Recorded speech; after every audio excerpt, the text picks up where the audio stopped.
Wonten usah jenengan kari kula purun. Dadi bulan cahaya.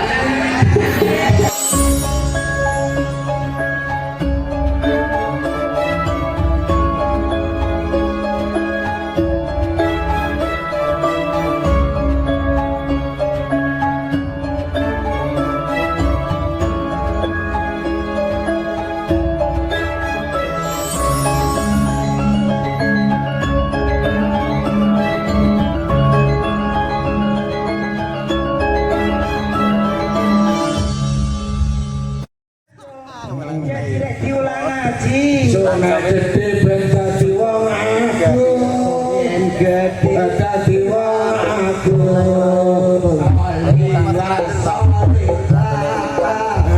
malam ada dirasa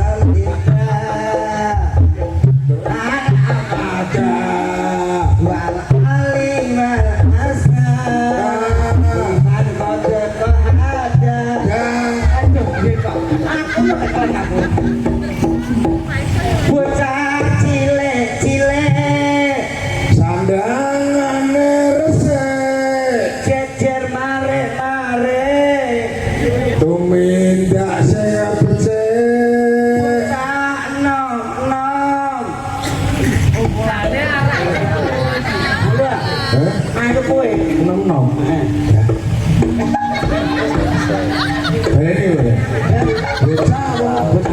bocah nom-nom cita-citane ben kelakon numpak motor sing alon-alon aja nganti nabrak bongkok melon kepino anti bojiko nolon iki lho ngape putahe bal cetu iki ngono bocah tuwek ya terus tuwek ya bukan piye wong situ wae. Tuwek iki mesti elek ya. Wong tuwek gak bingung ya, Bang. Iya. Ora bocah kok tuwek-tuwek. Wih, iki mah tuwek iki ngono lho. Iya. Bocah tuwek. Jejer elek-elek. Tuwek. Sayangane elek. Jari bocil aneh-aneh Pak lho.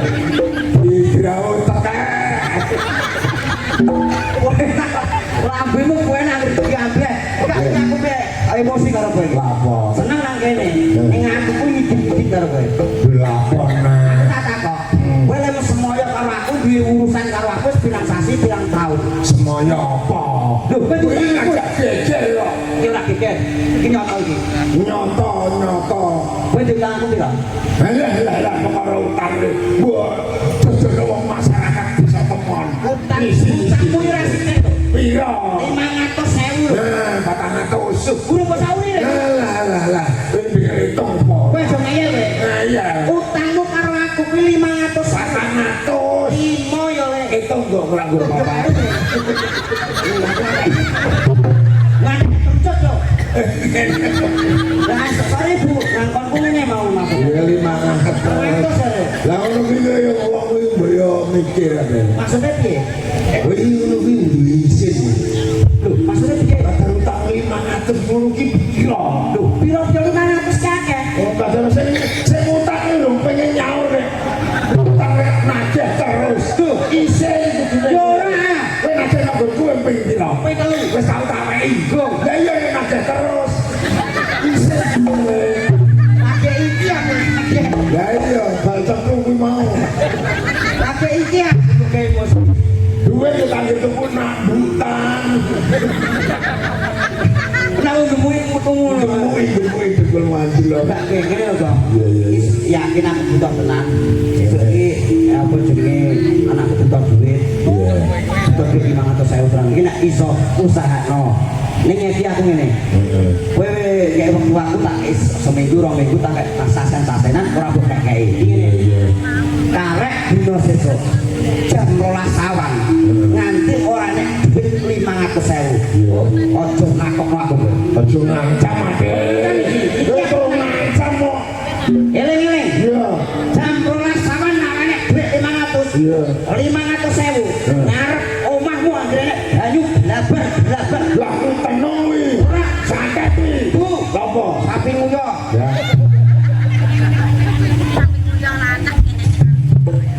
tapi tahu semangat nanti ini buju sekarang ya wong urip yo apa ki jenenge apa adanya menerima apa adanya anak wong wedok akhir tanggane tuku iki melok tuku iki tanggane tuku kuwi melok tuku kuwi online wae kesel aku ngelakno karo akhir dina kok paketan teko ngono ya mikir takon mikir wong urip Mas dengan anjlok ngono.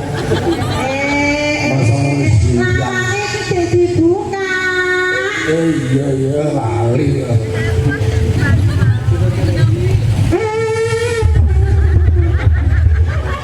Asale halus urung tak demu. Ya malah lentuk. Asale halus iki ora tak demukane sik.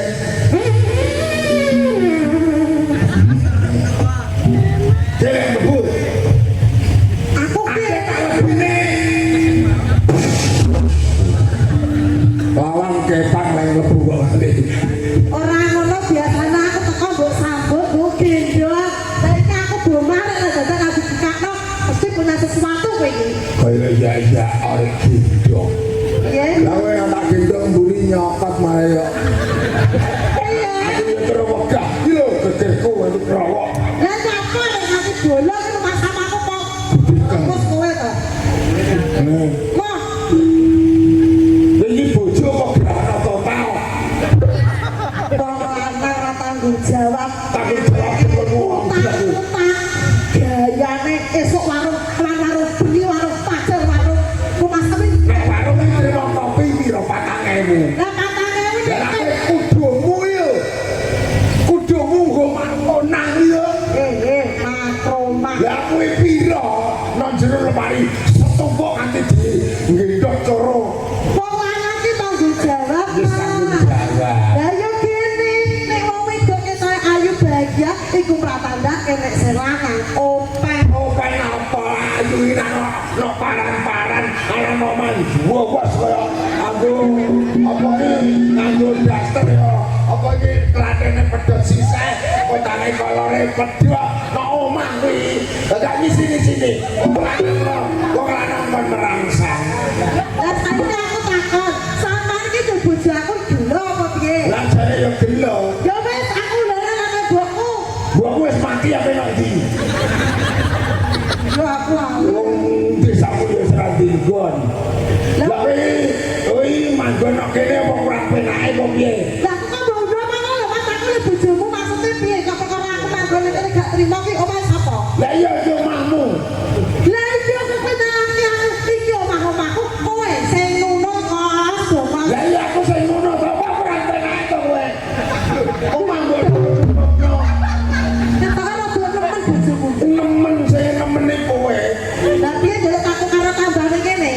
ora aku wong dekos aku wong dekos bayar piro Lah kok ora trimo? Lah ngene iki pamane pendak sasi tak tarik kos uang kos pirang taun. lah aku ngresiki ngene iki bayar piro bedino omahe sapa tak resiki kowe bayar aku piro aku ora penake aku jatuh minum Mungkin iki bales sing gendeng aku apa kowe? lah iya kudu Aku bojo karo kowe iki bojo ikatan sah.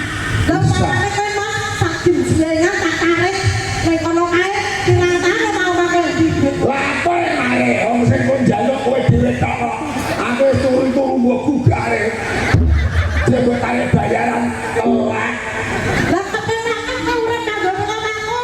Apa sing balane duitku? boyo mikir aku jadi duit kae nek jadi duit kuwi nak turu mengkurep materi sponsor Kok materi sponsor ngapa? aku yo wis setia to karo kowe Aku jane iki kok njek durung duwe anak yo.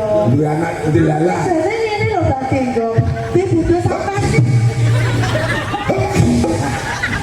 Apa to Mbak? iki lho mengo ambune Iki mau ki rasa melon karo stroberi. ya Piye wangi to?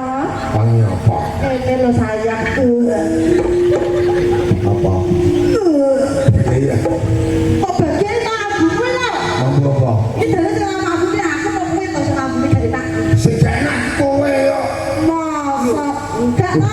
Mampu resona. Oh kan Bisa bisa. Oh, pasti. Anda nih Lagi kok. saya bener enak. Oh, rambutku dewe. Ayo ceki. Ini Marah-marah. Itu sayang lebih. kowe ngene hotel desa irene. Tanya kok. Ya pengaruh duit 500 kae to. Saya gitu. Mbok gitu kalau pempes. Masa aku pesan lo. Oh, kowe tuwa pempesan kok ngompol wae apa marai. Iya iya ngene. Ya jadi lo gue sahuri toh. Belum sauri apa. Nah kalau kita anak kita kerja berdua kita jemput nih di sekolah anak kita jemput lama orang diberi duit tengah-tengah pak utang utang aku jadi sabar kalau itu apa makro apa Ngawur iki nanti do gosong iki lho. masa Kurang. oh iya kok irung toh Lho, mbok siwiti nanti do gosong iki lho. ini orang perkara tak jiwiti Lah apa? antara yo ngene Apa ngerwong ya ngene? masa Lah kowe ya. Maksudnya nggonmu ya ireng ora. dulu kak jemput kasih deh Sesuk-sesuk sudah dimrene. oh karpe Bae nake ana duit. Ya nake ra ana ya duit ya wonge ya nake. aku terus duit ultim Wis mas janjine. piye Kowe anggar hotel rene. Kowe kok iso barang opo? Kita ini ketok rapi ora. kita aku kenapa tidak tahu Nanti kita kita takut mana pun aku mau selalu orang kita orang ngerti soalnya. Saya utang kan aku. anak urusan pun orang mana yang Aku tak boleh mbako ya. aku kok ditekan toh so ibu cuma penyakit tak sendiri yo so ini pengakono Ini lho, iki. saya ini toh aku bentar kene Tok. aku mau bertapa Allah kalau sekali ini lagi lubuk resiko bujur akan pinter akan alasan aku jadi mikir malu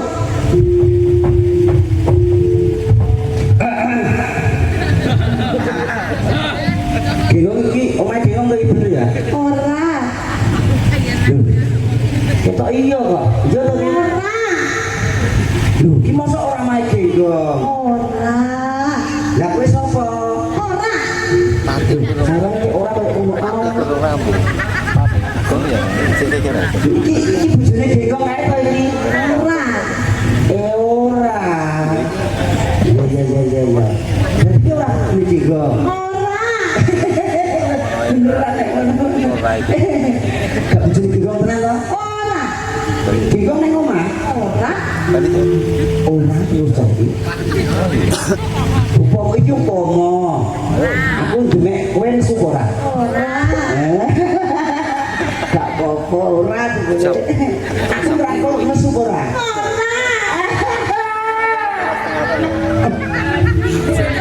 Paseng kowe. Nah, kok lanjutin yang lakone?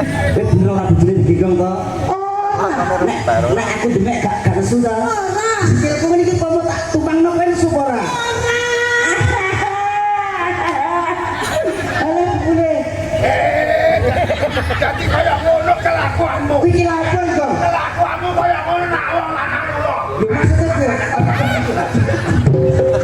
Ngomong kuare. Bersih semua teh kuare. Dode. Kowe nek sungi apa? Apa? Dia maksudnya piye jadi? Dirangkul soter. ora Ora. Ngerti. Soter ora mbok banku. ora Ya iki bojo aku tak. Kowe sungi apa? Wong iki ora bojomu. Kowe bojoku lho. ora Ora no. Aku nek rangkul kowe nesu ora. Ora. Bojo ngono deh.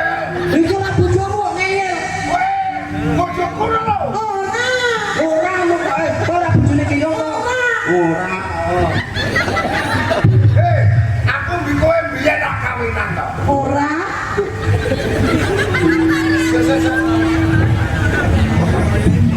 Ora ning wis.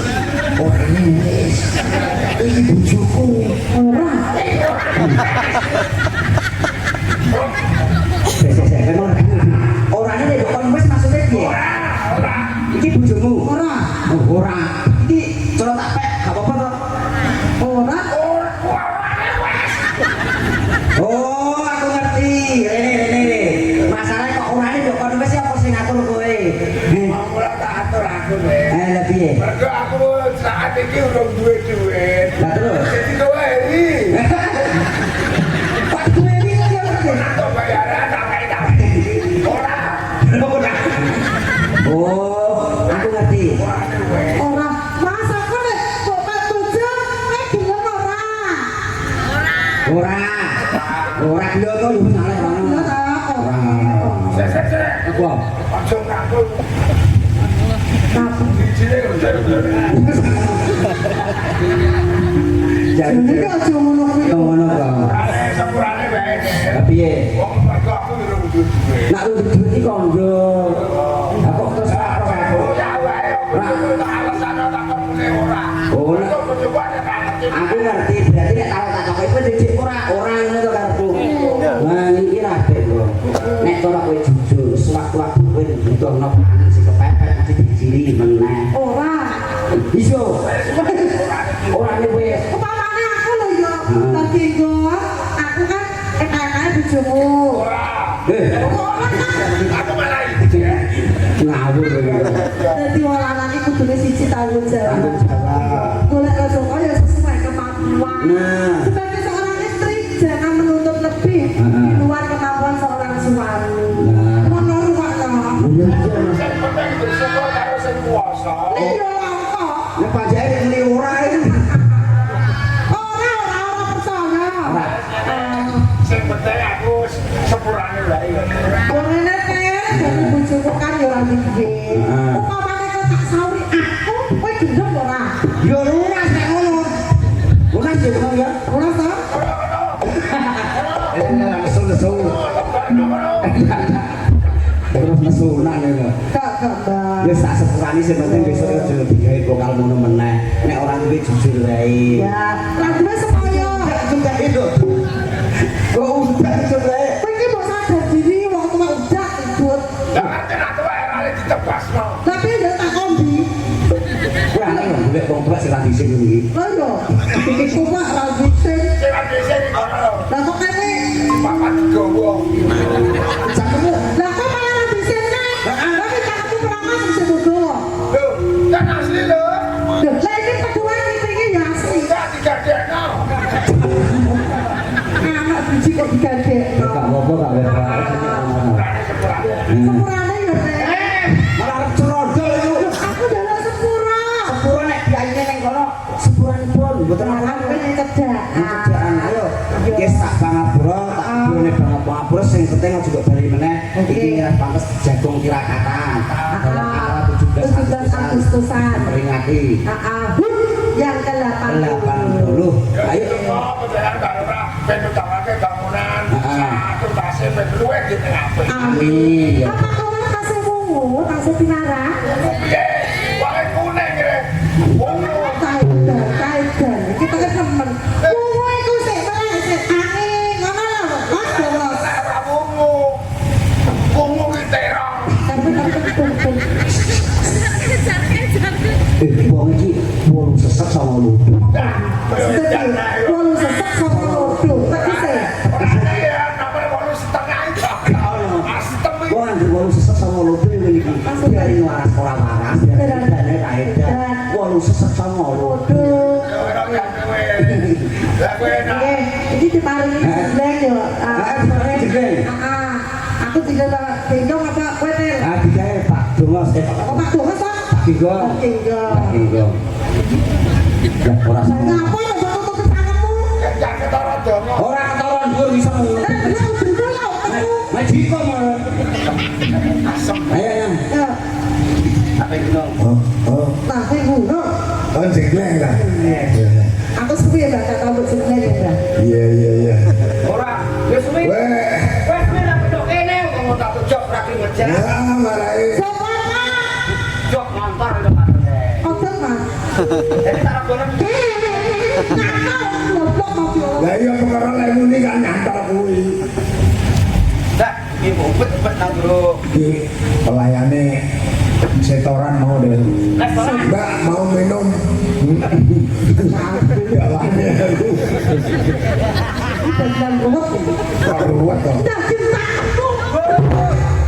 Kok ngaya tau. Ayo, ngapun kok nih kalau Mbak. Ya orang tahun anaknya tau lu. Ayo kok iso Lah kembar barang. ponak-ponak. Terus Mana lah? Bra.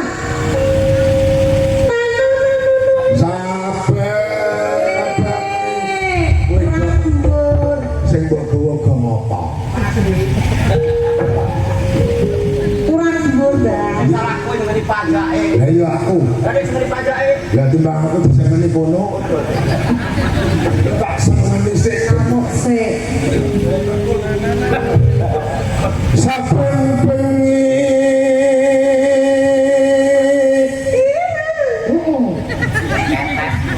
Tuwek tetep tak openi. Yes.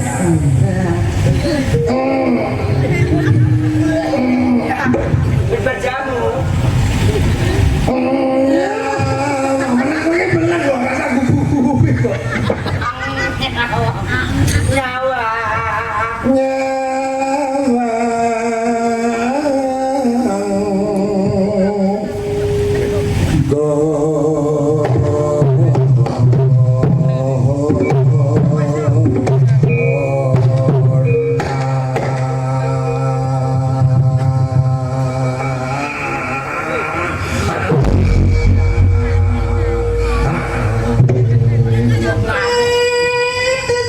Gunung. Piye ta iki? Iki senja yo, Mas. Ini bantu.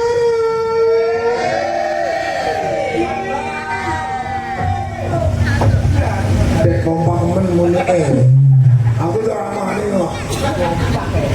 Iya, kancane oke. Dan tidak ada channel. Nah, tapi malah dekem nek. Waduh, Prabu Gelpal kok.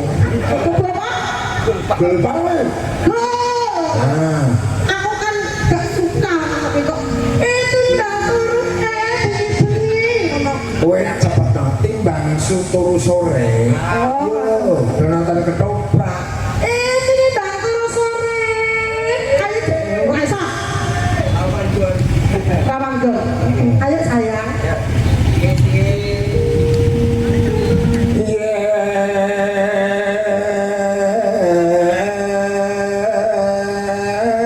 Tak tulung gendang, tak tulung gendang.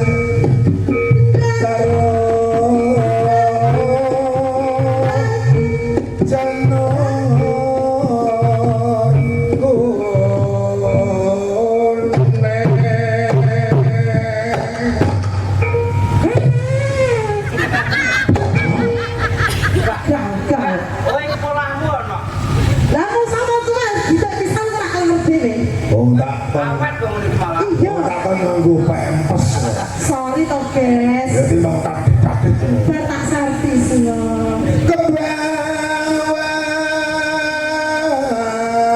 Bare jam 4. Oh,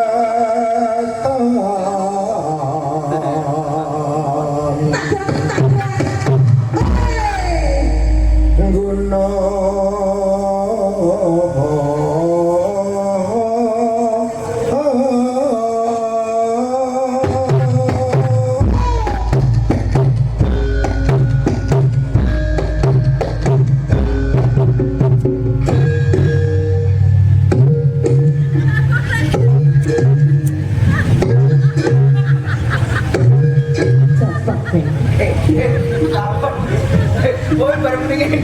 Oh, yang mau gue jadi ngadyo. Kayak kena setrum. Ojo yo, Mbak. Sehat parah sok yo, Mbak. Alhamdulillah. Iya, iya. Iya, Mbak.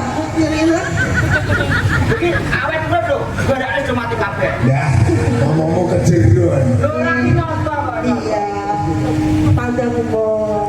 Ayo sayang. Nanti mau Apa teman kene? wes Oh, wes. Apa? Ang tinggi toh? Kok ngajar lakon?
budike umum.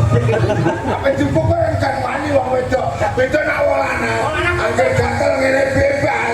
Anak wong wedok ngene kesat-kesat ngene lho. Itu termasuk membunuh pelan-pelan.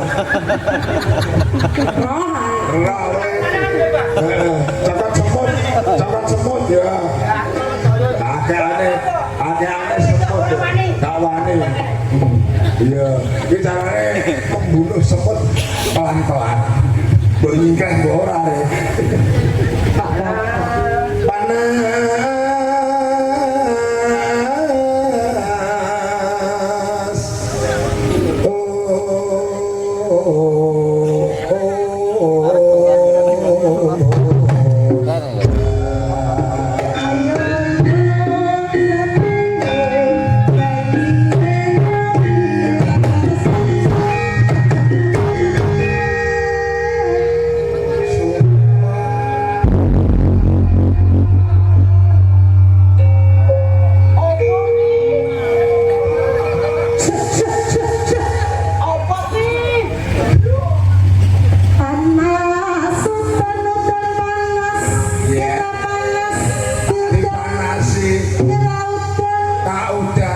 Kamu kelas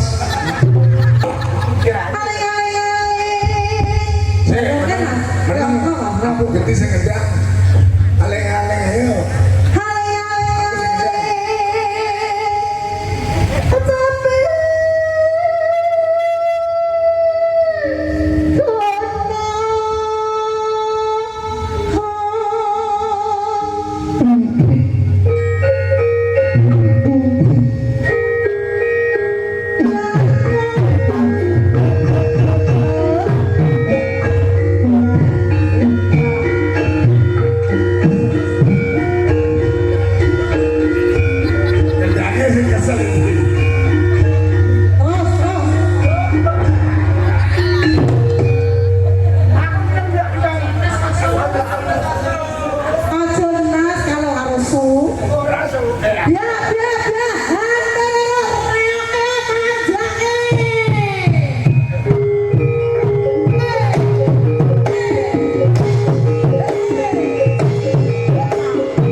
Jaluk. Iya lagi nyokono. Ya, rumah sambutan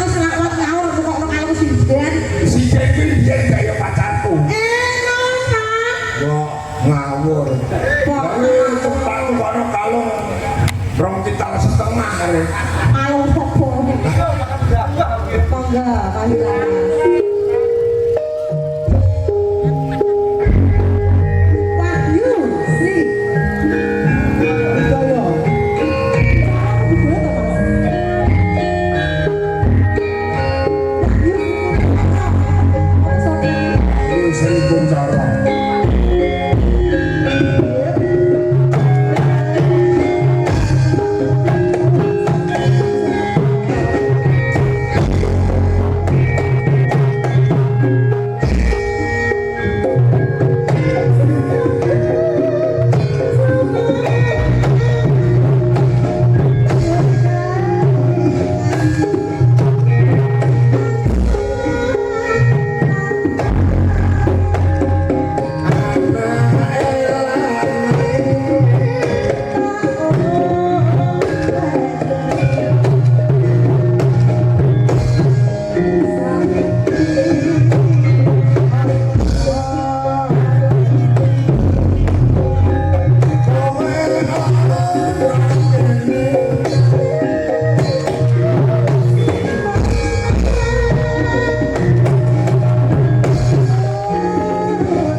Iya deh. Awake dhewe ya sak nyambut gawe sak wetara. Nggih, wong seneng-seneng nek kakean sok dadi seneng. Terus ono pateke wong seneng ora menteke. Kowe nyambut gawe pemono klodak katu tembung sing ora disengaja. Disengaja wae dijak bangku sing sakit. Oh, iya. Ya, bebar.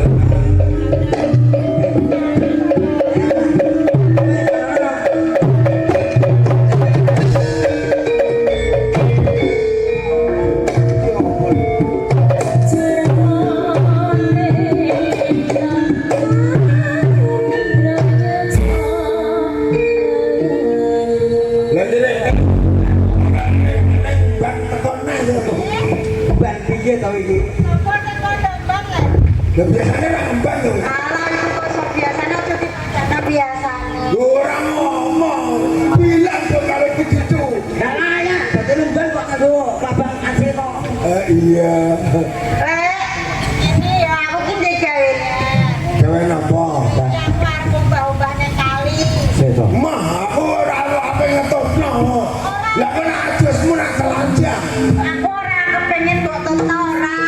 Ning mau aku arep pamit karo bobo ki ora ono. Bobo katok tak goleki aku ora ketemu. Maksudnya sampean ngene. Aku mau meleh. meleh. Ya. Mungkin bobo Kali gua omong ngeten. aku mau Ya nak ning kali aja ning jero-jeronan ya. Nak terlelep. Terlelep. Kalanggo ngomong karo wong dongos kincen angel. Oh alah. Mas ngasih kejen. Oh, tak jeloki do meteng. Kurang kumbang iki, Mas. Tak jeloki do meteng malah wengko. Oh alah.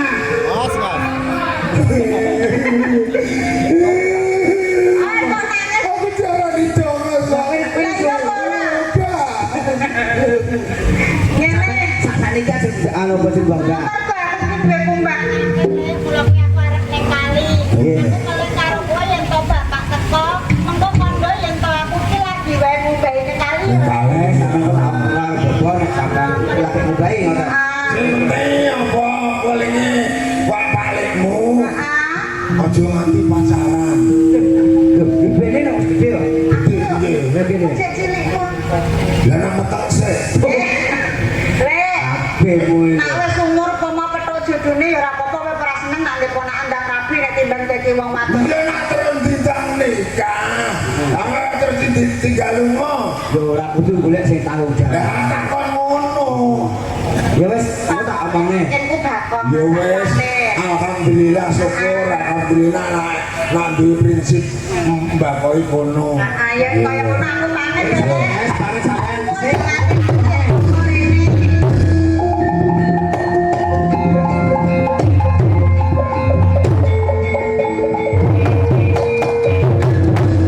Sampeyan iki sing pribadi cek ketop ora.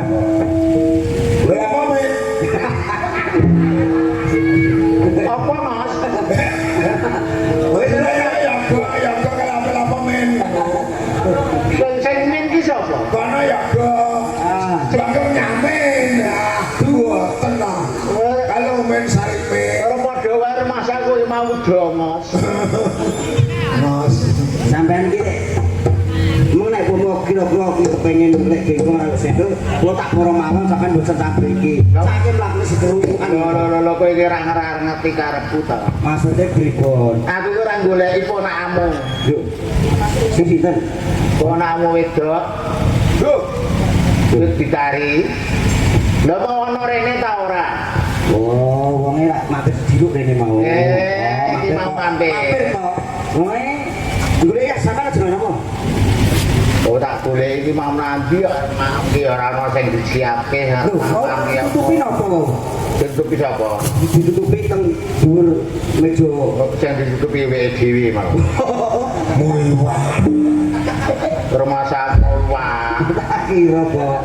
Wonge mampir mriki sediluk terus kondo kali. Lah ngomong nak aja umbah-umbah teng kali. Ah. Nek pengen ngomong sampean. Iki wong arep ngombahi nang kali. Pengen ngomong aku. Aku jujur lah Karo sapa? dhewe. Dewi. Gak karo wong-wong lanang.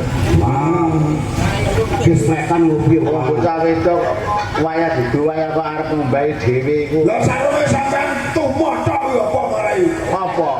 Sarung regetin pol. Nggawa sarunge sampean wau.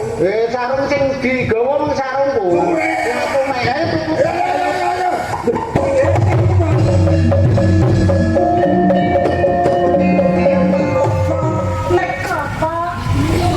Nganduk-nganduk kok aku kok urung umbah-umbah mulai kaya aku kemudian entali nanti jandol orang koncoran ini aku ya bebek bisa kita jawab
Senopati saka Kraton Mojopahit.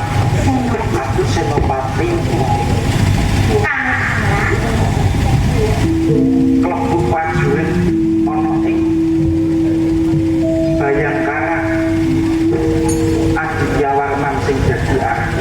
Panjenengan menika Senopati Adityawarman sampun dijani kados pundi banjur sesuai apa sing pantes tak paringke lawan kowe jalaran kowe wis tetulung karo aku. ento panjenengan menika pengen mangertosi napa sing tak suwun kula janji menika nggih epo kula menika wanita nanging kula ngertos setiap panjenengan sing bagus gagah lan bersinar panjenengan menika nak ndekake Joko kados setatenan Aku Joko dereng gadah garwa sami yen ngoten dadi kowe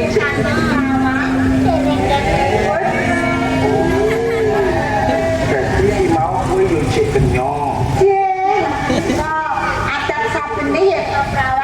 Joko menika kados pundi? Kamu kowe iki mau ngarep aku takok sing pantes dadi sesuwih sing tak paringke kowe iki mau ngopo nanging kok kowe malah ngandhake sing koyo ngono. Ya ngono kaya dadi kondo wong tak dalane nek prawan karo Joko nek petuk piye. Kaya dadak takon njaluk sesulih apa.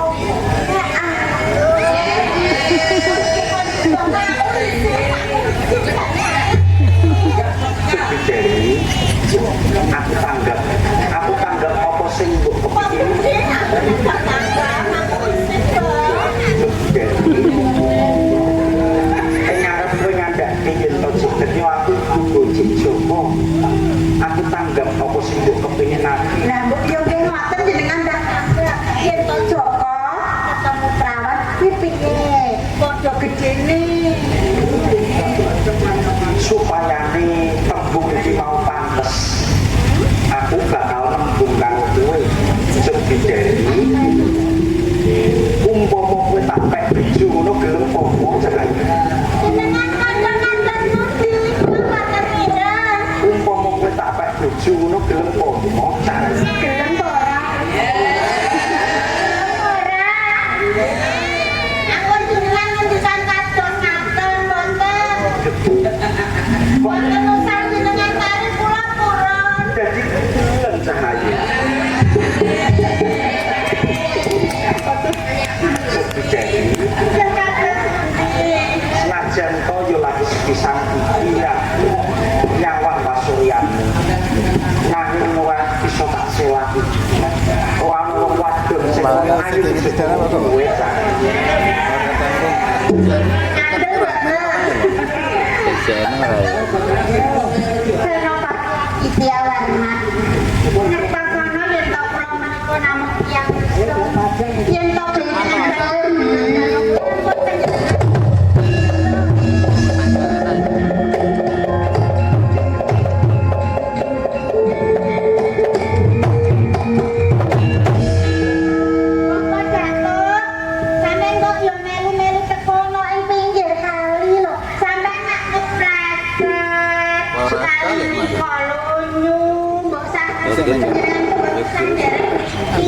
iya aku tak isin sih paling gini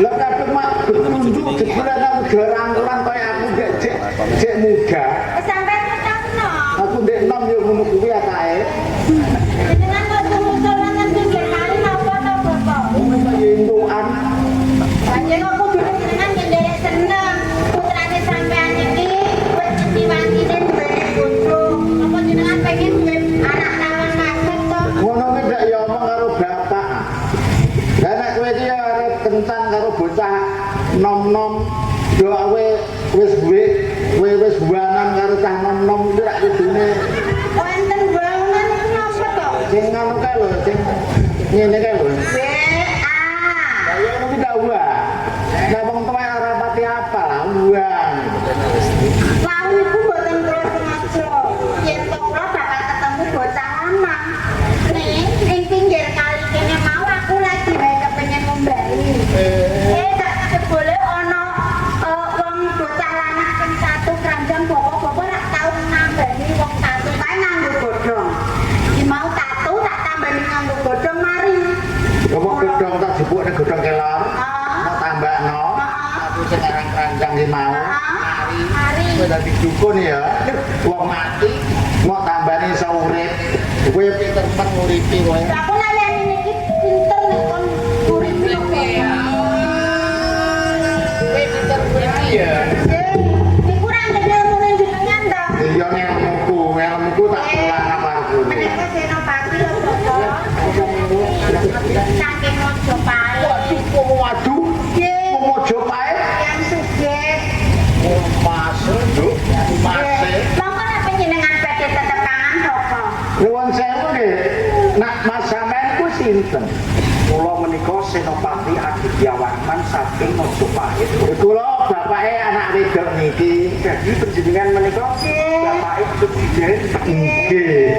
Kok lajeng panjenengan kedara wonten ing papan menika lajeng wonten igatos menapa-napa panjenengan. Kok jarene wau panjenengan sampun ditampun katoko to sedo.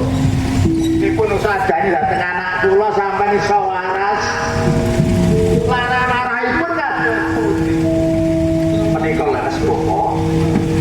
Ngantos kula tatur arang kanjeng kala wau. Kula katon ben mawon saking kerajaan Pahan Pamalayu. Kula neragas peran wonten ing Pahan Pamalayu. Sampun kula asuring ngantos kula kantos wonten memanggil lah senang lurus prayogi kadrem wonten ing saka kula nami merupi matur nuwun Bapak tiwas kebenaran melalui penjenengan menika tiyang sepuh Bidari. Nggih, kula menika nggadahi sambung tresna kalih Bidari Bapak menawi dipun keparengaken Bidari badhe kula pundhut minangka dadi garwa kula Bapak. Kowe seneng nggih? Seneng, Pak. Kowe seneng? Matur nuwun, matur nuwun. Bagus wong sugih sisa Mas Aki. Nggih. Nek wis tentu apa merek nurana bapak nek melu ya. Lah kasur pundi kersanipun kalih Senopati mawon. Menapa tembung kula niki wau dipun tampi Bapak. Kula tampi nek nggih pangeran matur nuwun Bapak. Nanging ngeten nggih Bapak, jajaran wekdal sak menika kula tasih ngayahi jejiban ingkang boten sinambi enteng. Boten ateges kula ninggalke papan iki kula sing wajar si kalian si Adi dadi dijari nami menawi sak mangkinipun jejiban kula sampun rampung kula badhe tumuju wonten ing papan iki dijari badhe kula bojo menapa dalu kula ing kawula supaya kok ngaten nggih pangeran saestu nggih ampun janji nggih kok gegek kula mun mboten nampa wong lanang sampeyan niku mboten tindak mriki. Cepet Inggih kados pundi? kabeh lelakon putih mau kowe yo wis kepumu dhewe. Aku bakal ninggalke sliramu. Aku bakal ngayahi jejiban ing sak mengkone yen rampung. Aku bakal menuju ning kene. Sliramu bakal tak pundhut minangka dadi garwa pucane. Ampun panjenengan renjani janji. Senajan suwe kaya apa, kula bakal kantos rawuhipun panjenengan.